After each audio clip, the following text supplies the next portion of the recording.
Bismillahirrahmanirrahim.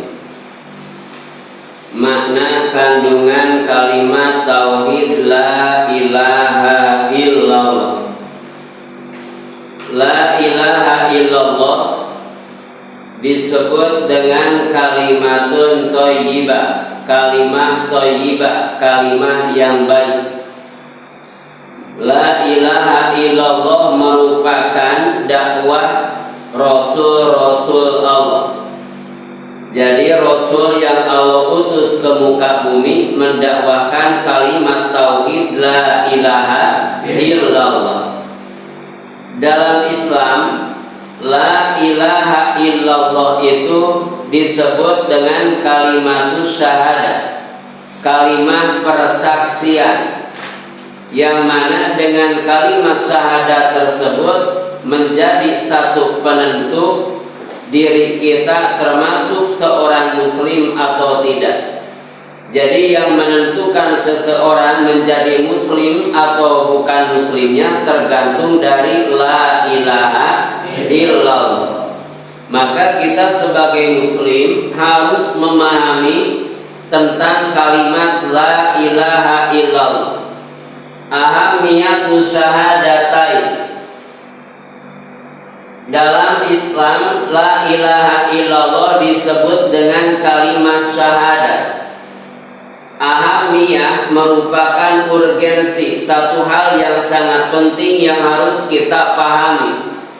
Dikarenakan kalau kita mengucapkan kalimat la ilaha illallah dalam Islam disebut kalimat syahadat, dan kita tidak mengetahui maksud dari tujuan la ilaha illallah, maka Islamnya tidak akan kuat.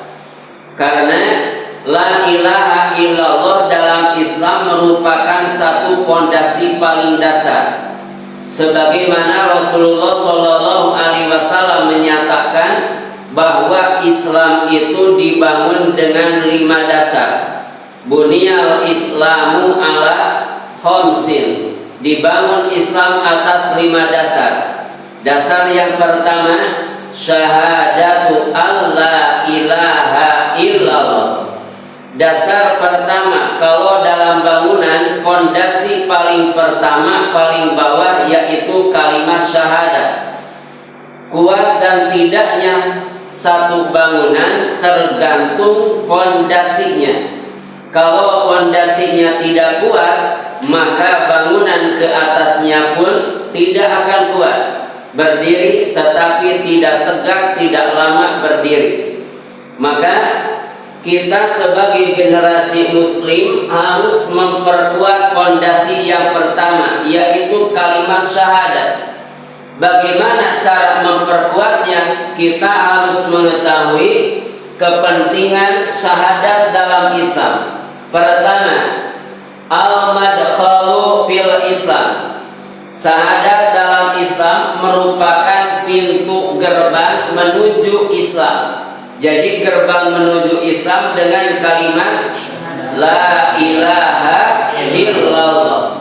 Diawali dengan kalimat asyhadu, maka disebut dengan kalimat syahadat. Aku bersaksi. Naon anu disaksikeunana? Allah ilaha illallah. Tidak ada Tuhan yang akan ditaati perintahnya, yang akan dilaksanakan perintahnya, yang akan dijauhi larangannya kecuali Allah.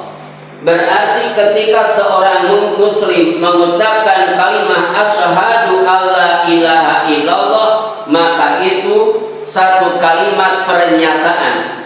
Dalam hidupnya hanya akan melaksanakan perintah siapa? Perintah Allah. Dalam hidupnya akan menghindari apa yang telah Allah larang. Ketika kita tidak mengetahui bahwa kalimat syahadat merupakan pintu gerbang menuju Islam, maka dalam Islamnya akan semaunya. Berarti kita dalam Islam itu harus disiplin. Ketika kita sudah mengucapkan kalimat asyhadu alla ilaha illallah, maka ingat kita berada dalam bangunan Islam. Jadikan la ilaha illallah pondasi kuat. Karena yang disuruh oleh Allah masuk dalam Islam bukan orang kafir, tetapi yang Allah perintahkan masuk dalam Islam adalah orang yang beriman. Seorang hamba yang di jiwanya ada keyakinan bahwa Allah sebagai penciptanya. Seorang hamba yang di jiwanya ada keyakinan bahwa dirinya akan kembali kepada Allah, maka itu disebut allazina amanu. Dalam Al-Baqarah ayat 208 Allah berfirman, ya ayyuhallazina amanu udkhulu fis-silmi kafah. Artinya, wahai orang-orang yang beriman,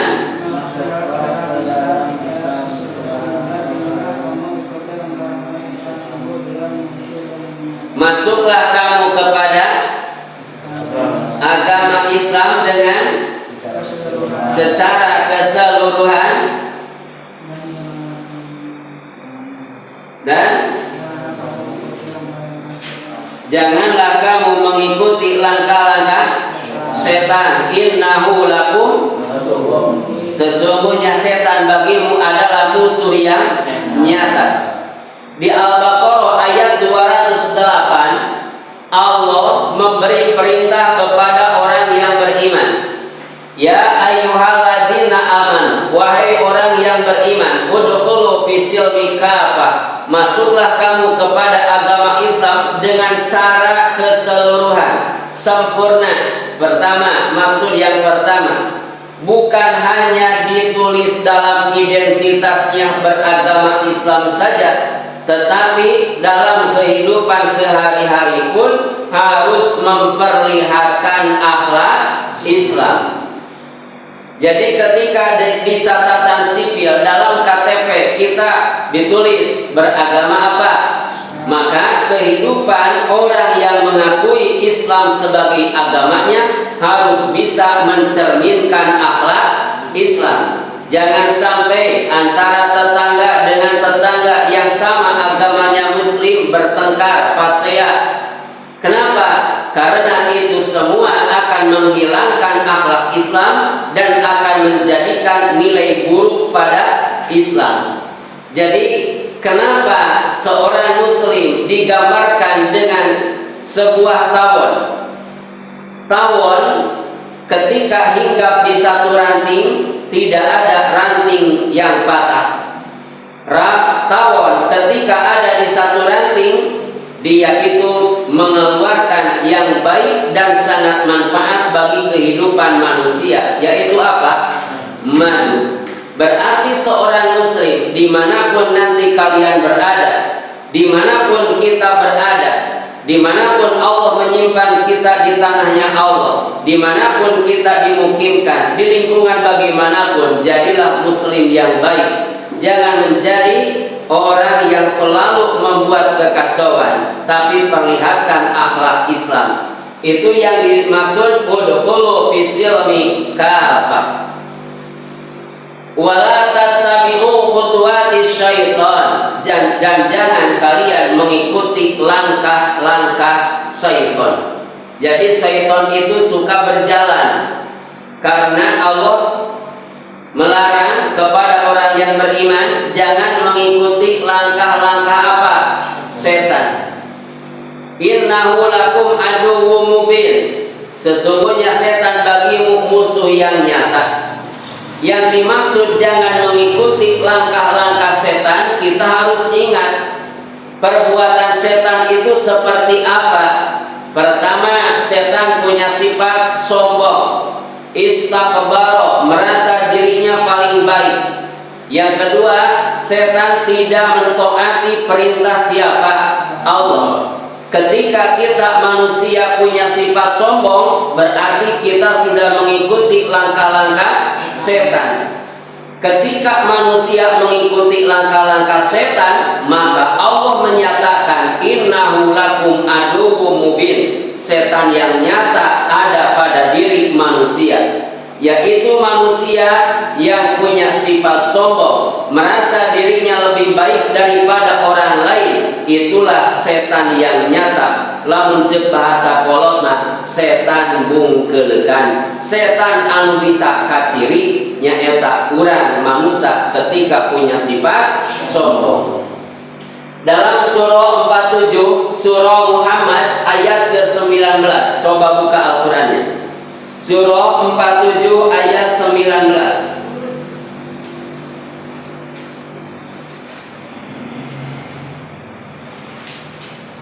Coba bareng baca ayatnya. A'udzu billahi minasy syaithanir rajim. Bismillahirrahmanirrahim. Fa'lam annahu la ilaha illallah wastaghfir li dhanbika walil mu'minina wal mu'minat. Wallahu ya'lamu mutaqallabakum wa maswaakum. Artinya, maka ketahuilah bahwa tidak ada Tuhan yang berisma selain Allah dan memohonkan ampunan atas dosa dan atas dosa orang-orang mukmin laki-laki dan perempuan, dan Allah mengetahui tempat bersama dan tempat tinggalmu. fa'lam. Di ayat itu pertama dengan kalimat amar, maka ketahuilah. Ketika lafaz la ilaha illallah diawali dengan kalimat iklam, itu menunjukkan kalimat setelahnya sangatlah penting. Jangan dulu ucapkan la ilaha illallah sebelum mengetahui ilmunya. Jangan dulu mengucapkan kalimat la ilaha illallah kalau tidak mengetahui konsekuensi dari kalimat tauhid tersebut. Berarti sebelum kita mengucapkan kalimat la ilaha illallah, pahami dulu makna kandungan la ilaha illallah. Pahami dulu konsekuensi dari la ilaha illallah supaya kita menjadi seorang muslim yang kuat, supaya kita menjadi seorang muslim yang hebat. Allah berfirman, "Fa'lam," ketahuilah, "annahu la ilaha illallah," tiada Tuhan selain Allah. "Wastaghfir lidambika," dan mohonlah ampunan untuk dosamu. "Wastaghfir lidambika," dan mohonlah ampunan lidambika, untuk dosamu, atas dosamu. Ketika kita introspeksi diri, kita punya salah, kita punya dosa, ada kewajiban yang telah kita tinggalkan, maka cara taubatnya adalah kita harus benar-benar mengucapkan kalimat la ilaha illallah. Kenapa la ilaha illallah menjadi afdhalul dzikri, menjadi zikir yang paling utama, menjadi zikir yang paling unggul? Karena syarat taubat seorang hamba akan diterima taubatnya oleh Allah, akan mendapatkan ampunan Allah, maka harus benar-benar kembali kepada Allah. Cara kembali kepada Allah mengikrarkan kalimat tauhid la ilaha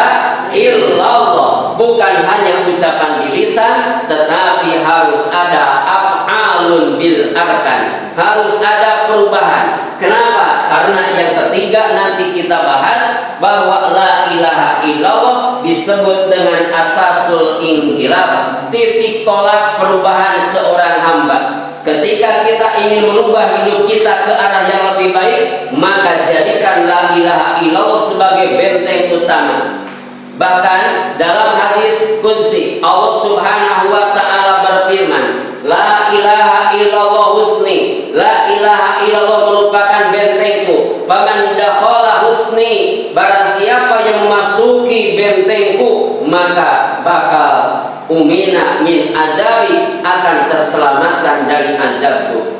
Barang siapa yang menjadikan la ilaha illallah ukuran hidupnya hari ini di dunia, barang siapa yang menjadikan la ilaha illallah sebagai satu gerbang untuk keselamatan dunia akhirat, maka Allah jamin umina min azabi, orang tersebut akan selamat dari azabku.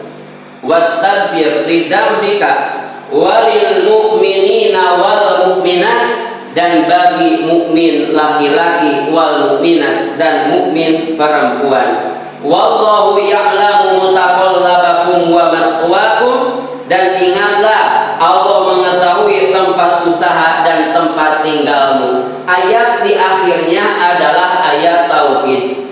Dimanapun kita berada, setelah mengucapkan kalimat la ilaha illallah, ingat Allah tahu di mana kita berusaha untuk kehidupan dunia, dan Allah mengetahui kemana kita akan pergi, kemana kita akan kembali. Mutaqallabakum, tempat tinggal kita pun diketahui oleh Allah. Tempat tinggal orang yang beriman di akhirat tiada lain hanyalah surga. Maka prosesnya bagi kita hari ini, jadikan dunia menjadikan satu wasilah pelantara untuk mendapatkan kebahagiaan nanti di mana? Di akhirat.